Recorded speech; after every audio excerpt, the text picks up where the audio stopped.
Welcome to HOA Stories.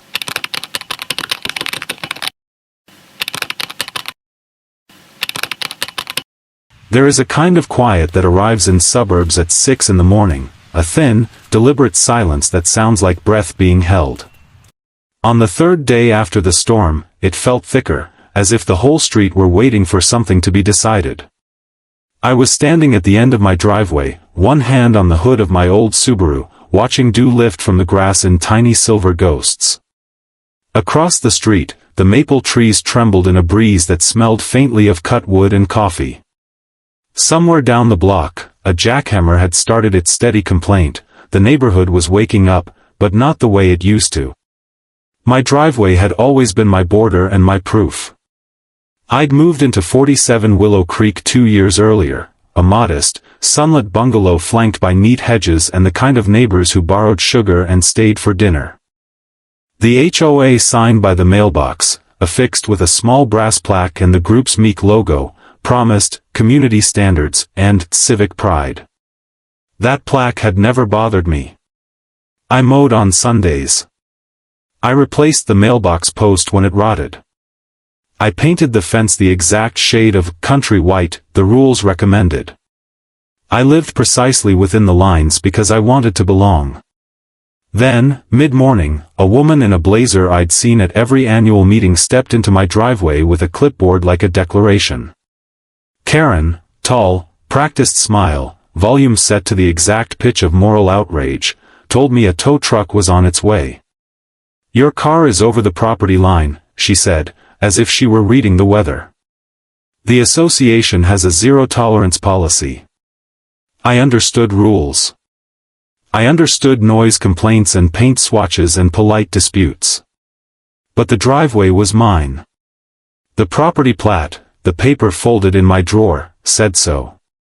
The air between us went small and fragile. When Karen called the towing company, her voice hummed with the certainty of the person who has already convinced herself she's right. I watched the street, waiting. A tow truck idled at the corner, engine ticking like a reptile. The driver stepped out, cigar stubbed in the corner of his mouth, clipboard in hand. He walked to the truck's hydraulic arm like a man coming to his job with a dull, uninterested devotion. I walked over.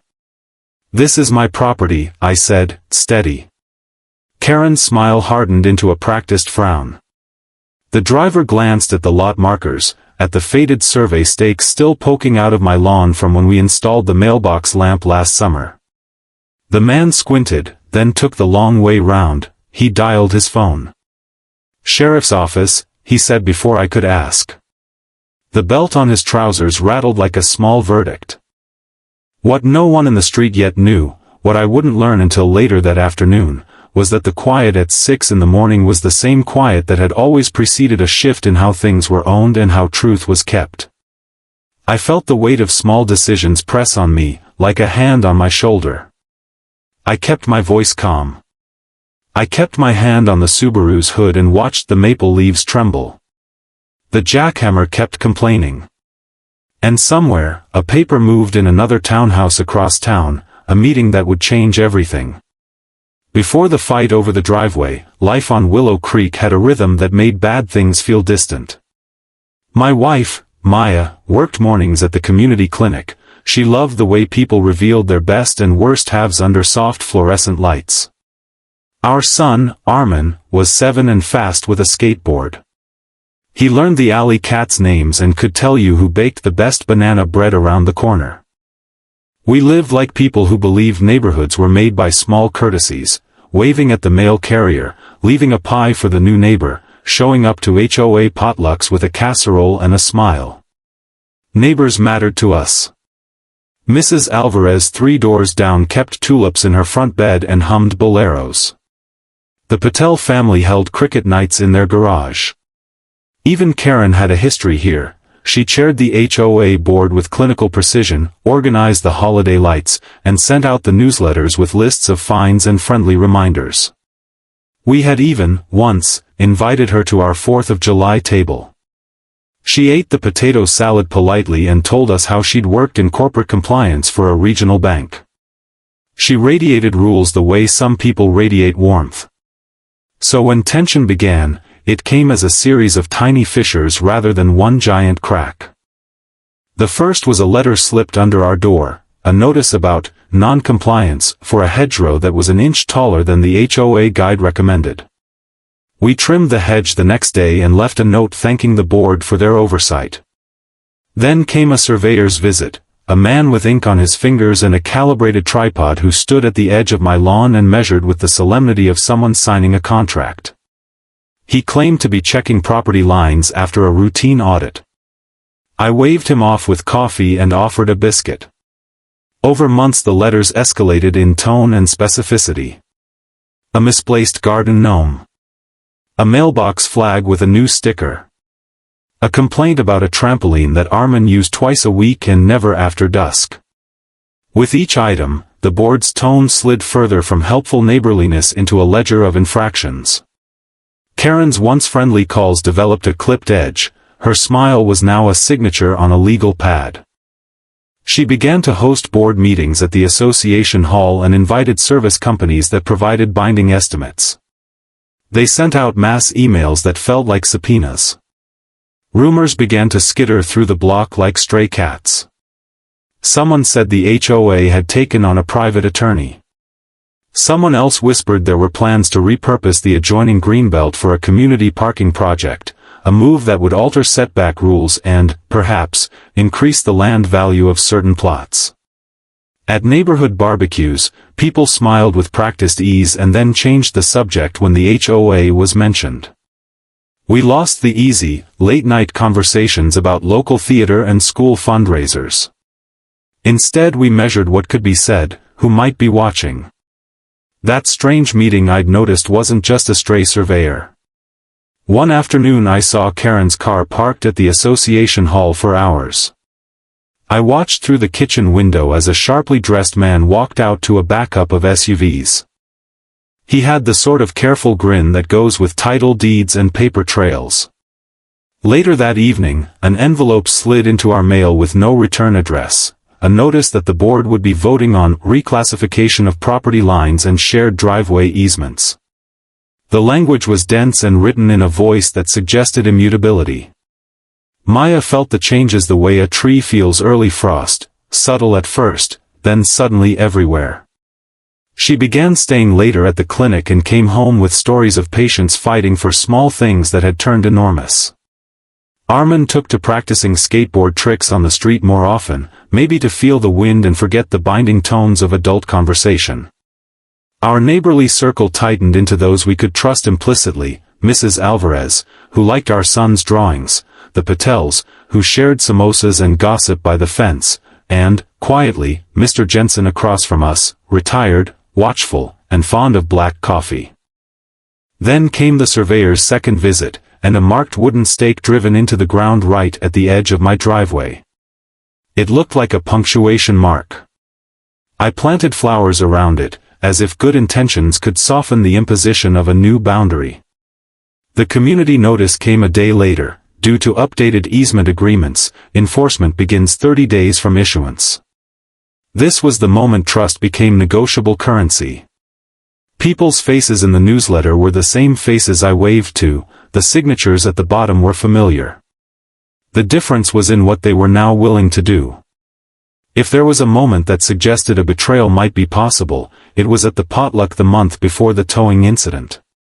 Karen stood at the buffet, smiling as she placed food on a paper plate, and told a group how tough decisions sometimes required tough measures. The phrase sounded corporate and remote. No one argued. I left that night with a slow, cold unease and the sense that conversations were being curated, words selected, ordered, and finally filed like evidence. Underneath the shiny decorum, something was being rewritten. The discovery was not cinematic in the way movies imagine revelations to be. It did not happen in a thunderstorm with lightning illuminating a single face. It happened in the small, patient way most betrayals do, a file, a signature, and a paper trail that led to a name I recognized from a HOA newsletter. I had gone to the county records office to double-check the easement language because I couldn't shake the image of the tow truck in my driveway. The clerk there, bored and kind, slid a folder across the counter like a quiet confirmation. At first the wording looked like bureaucratic tape speak, amendment to Willow Creek subdivision covenants. I read quickly, eyes catching on clauses that sounded routine. Then my gaze snagged on an attachment, a notarized easement conveyance dated 4 months earlier that changed the official setback lines for certain plots, including mine. It bore signatures from the HOA board and a trustee I'd never met, but what made my stomach drop was the chain of endorsements that followed: a developer with holdings in a nearby strip of town, a regional property management firm, and, oddly, a shell LLC whose name matched the return address on the envelope we'd received months back. There was a second line of ink that made my hands go cold. Granted as temporary public use parking easement, language that would legally permit the HOA to enforce new parking and driveway rules and which included a clause authorizing remedial removal. In plain English, tow. In legal English, enforce. The easement also referenced a consent resolution notarized by the HOA president and 2 board members. Karen's signature was one of them. I sat on a vinyl stool in the records office while the air conditioning hummed. It felt as though the room tilted. I thought about all the polite waves replaced by sternly worded notices. I thought about the specially convened meetings and the consultant who had drawn up master plans that suddenly looked less like community improvement and more like zoning acrobatics. Every minor indignity fell into a pattern: the hedge request, the mailbox notice, the sudden inspection for safety violations. The puzzle pieces fit together with a casual cruelty. When I confronted Karen in the parking lot later that day, she blinked with an expression that was at once guileless and rehearsed. "It's all by the book," she said, as if that absolved the intention behind the book. "The board voted on it. It's public record." Her voice had that monotone people use when a verdict must sound inevitable. I asked why I hadn't been personally notified of this conveyance. She suggested there had been a mailing error. I asked who benefited. She smiled that practiced smile. "Community parking," she said. "Traffic flow." But names in the conveyance had tied back to more than parking. I dug deeper, late into the week. Meeting minutes, vendor contracts, and email threads I managed to piece together from neighbors who had kept copies. There, in a chain of correspondence, was the developer's rep praising the new easement plan for increasing parcels' marketability, and a property manager discussing fines as leverage. The Shell LLC's banking address matched a real estate holding company buying up small lots on the margin. The picture grew clearer and meaner. The easement would constrict some driveways, open options for valet parking schemes near a proposed retail strip, and naturally, increase foot traffic in ways that made certain parcels more attractive to investors. Shock slid into a slow, furious clarity. What hurt most was not losing a driveway, it was the realization that neighbors I'd trusted had voted for a plan that could take and profit from the small, lived borders of our daily lives. The board was not a neutral arbiter. It was an instrument in a negotiation that valued property values over human rhythms. The betrayal stung more for its ordinariness: signatures, rubber stamps, and a kind of administrative indifference that swallowed up neighborliness. I remember standing in the kitchen that night, the house dim, Maya asleep on the couch with a book, Armand snoring softly in his room. I pressed my palms to the counter and breathed until my pulse slowed. I thought of leverage and law, of petty fines grown into instruments of displacement. I thought of Karen's voice proclaiming inevitability. I realized then that anger would only make me a caricature in a room where signatures mattered more than shouts. So I said quietly, out loud to the empty kitchen, "I won't fight in anger, I'll wait." It was a vow and a strategy both. I would not be loud, I would be precise. Planning began like any careful thing, with lists, late nights, and the slow accumulation of facts.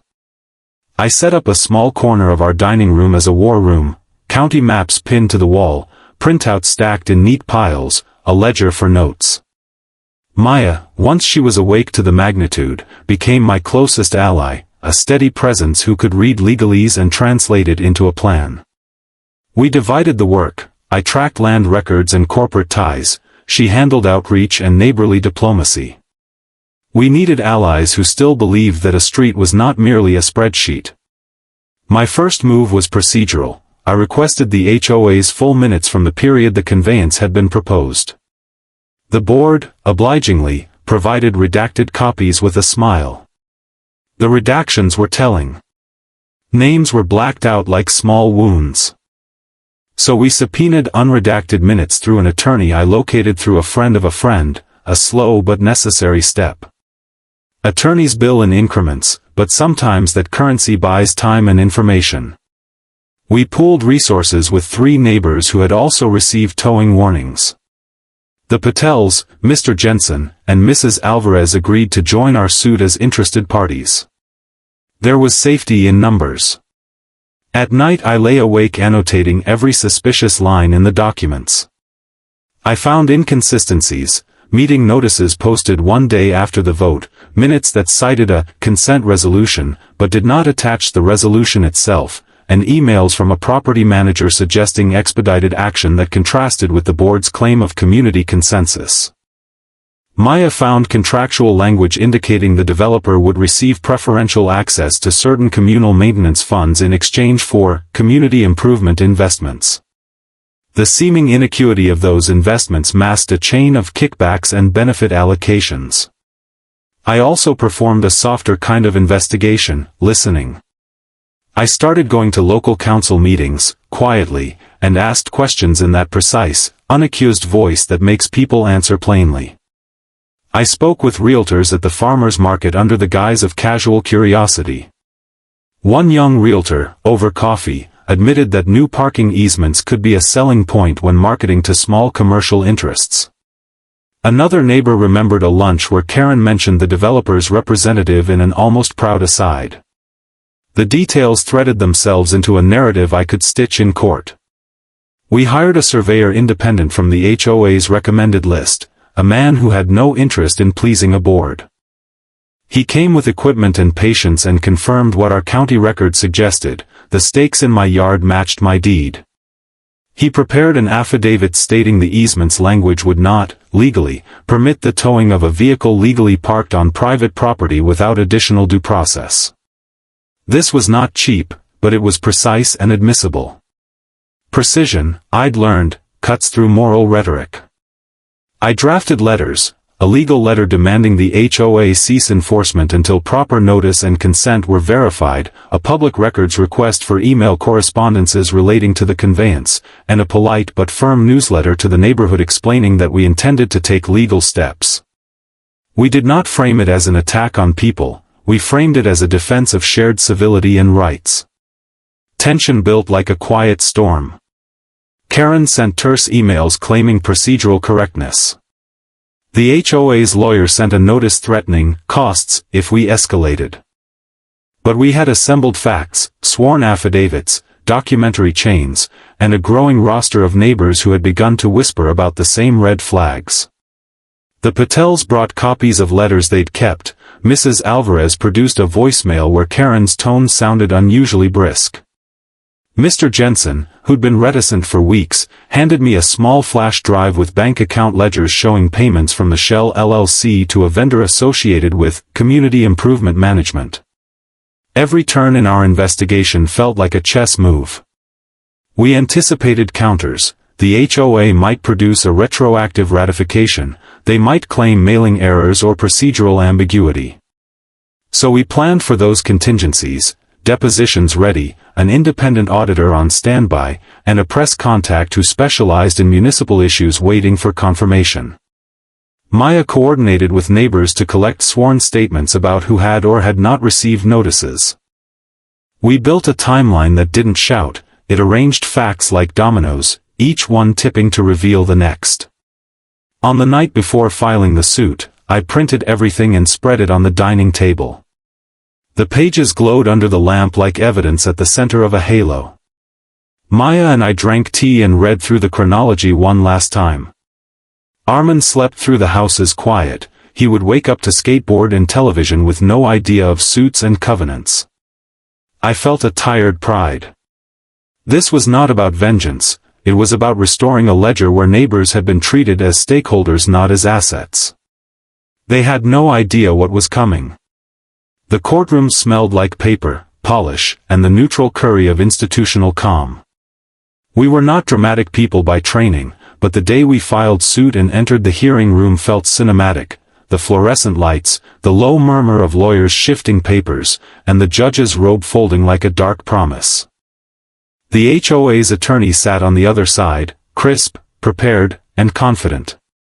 Karen watched from the back with an expression that suggested someone unaccustomed to being unprepared. We began simply, with facts. The judge asked for the chain of title and the conveyance documents. My lawyer laid them out with the measured motions of someone who has practiced the choreography of evidence. The independent surveyor gave testimony about the actual property lines.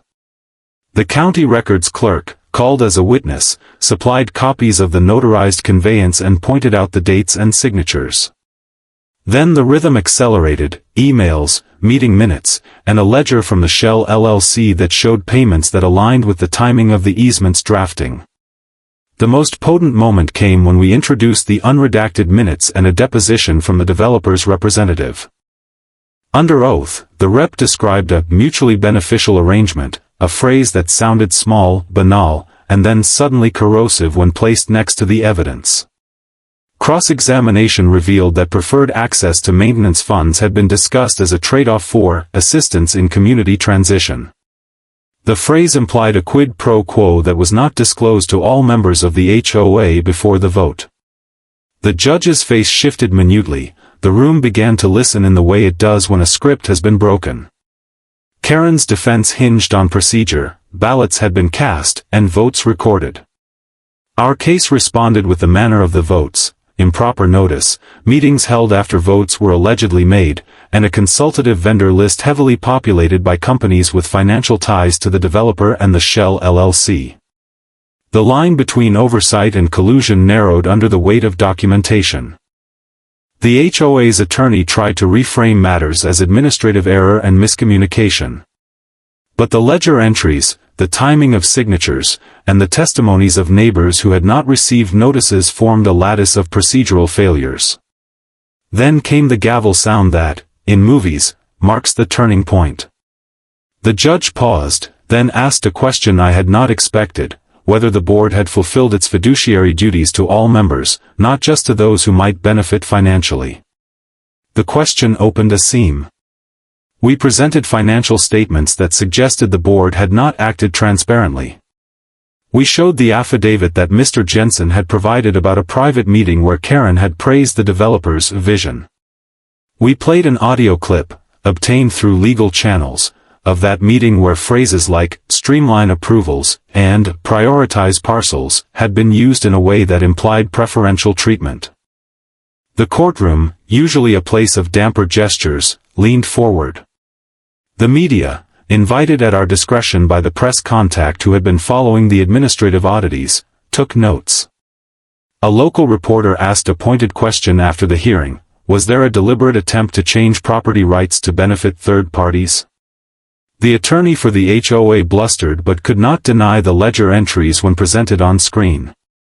When the judge issued a preliminary injunction against enforcement of towing and reminded the board that any fines or removals required not only procedural correctness but also equitable application, there was a collective exhale in the room. The county clerk was instructed to audit the voting records. An independent inspector was appointed to review the easement's legitimacy. The best part, the reminder of what justice can sometimes look like when it's not violent but decisive, was when the developer's rep requested a recess and, quietly, the Shell LLC's bank accounts came under greater scrutiny. On the day of the final ruling, the judge read a carefully worded judgment that did more than reverse the towing ability. It required restoration of the original setbacks and sanctioned the HOA board for failing to disclose conflicts of interest. The board members had to recuse themselves from further votes involving vendors with ties to the developer for a set period. The developer agreed to mediation and, under pressure, withdrew plans that would have allowed the repurposing of the greenbelt for commercial parking. The Shell LLC's transactions were referred to a county ethics review. The emotional climax came not from punitive fines but from a public recognition of wrongdoing that unspooled into accountability. Karen, who had once sat with a clipboard like a talisman, now sat quietly as the judge explained fiduciary duty and the principle that community governance must be transparent. The room's sound shrank until the judge's words were all that remained, clear, precise, and final. When the judge paused and the silence settled, it felt like a hand lifting.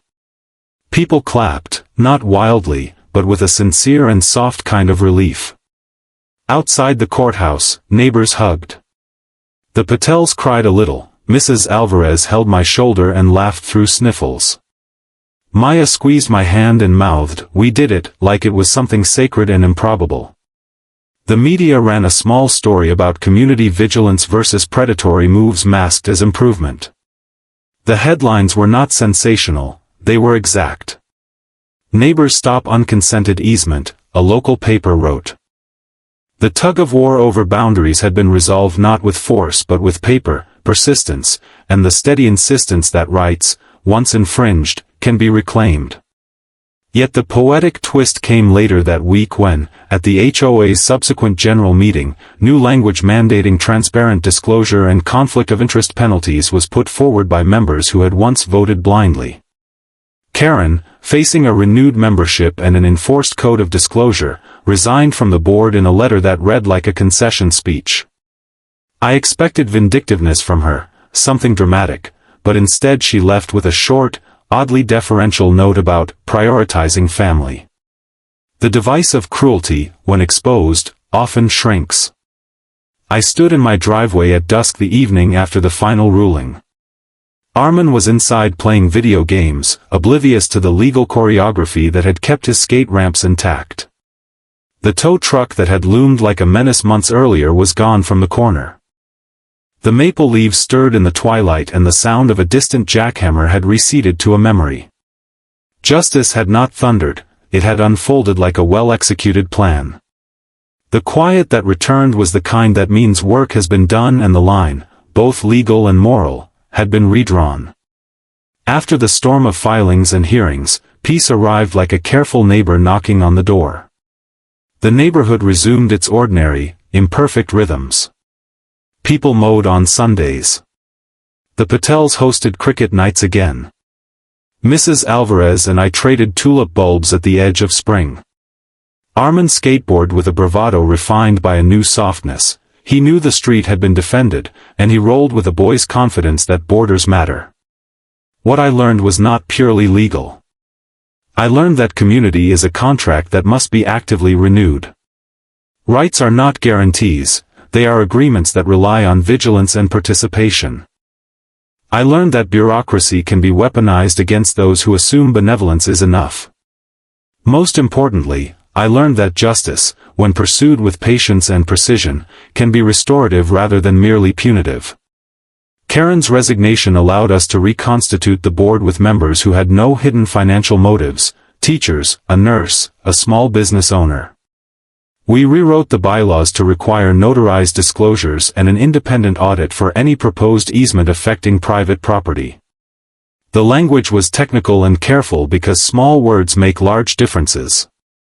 We set up a neighborhood committee to review proposed changes and to deliver notices by certified mail and in person. We created a modest fund to cover legal costs if a resident needed to defend their property against improper enforcement. I sometimes walked the street at dusk and thought about how fragile civility can be when it's unexamined. The moment that had nearly cost us our driveway ended up giving us a sharper, kinder community.